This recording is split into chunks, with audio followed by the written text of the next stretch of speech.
Dictation will be started in few seconds. Be ready. Start. Subsequent to the dismissal of the second appeal, the appellants and the respondents compromised their dispute, and such compromise was reduced into writing.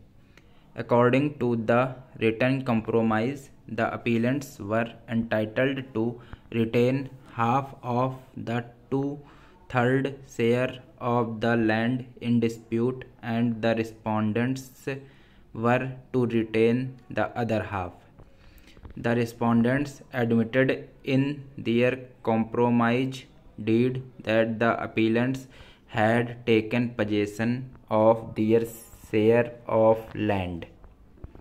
When this compromise was presented before the division bench of the High Court of Punjab and Haryana in letters patent appeal which came to be registered, the division bench of the High Court disposed of the said letters patent appeal in terms of the said compromise petition.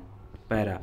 Leaving aside the other facts in the present case, we may state here that a specific defense taken by the respondents in their written statement was to the effect that the suit was barred by limitation in view of Article 58 of the Act, because the suit having been filed after about 18 years of entering into compromise by the parties in the High Court in the letters patent appeal must be filed within 3 years from the date of entering into the alleged compromise by the parties. Accordingly, the respondents alleged that the suit must be dismissed on the ground of limitation. We make it clear that since the only question involved in this appeal is relating to the question of limitation, we have not considered the other aspects of the matter in this judgment.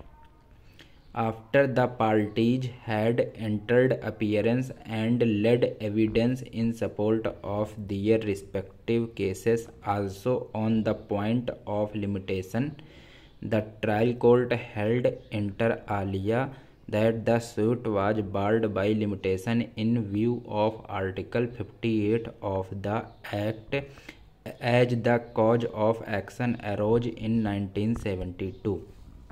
Para.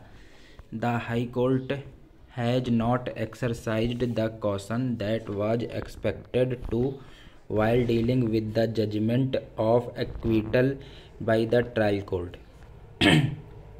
High Court was not justified in interfering with the well-considered judgment of the trial court.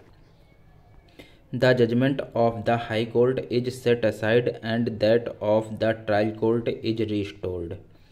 The appellant is allowed to go in appeal to the higher court if he is not satisfied with the judgment of this court.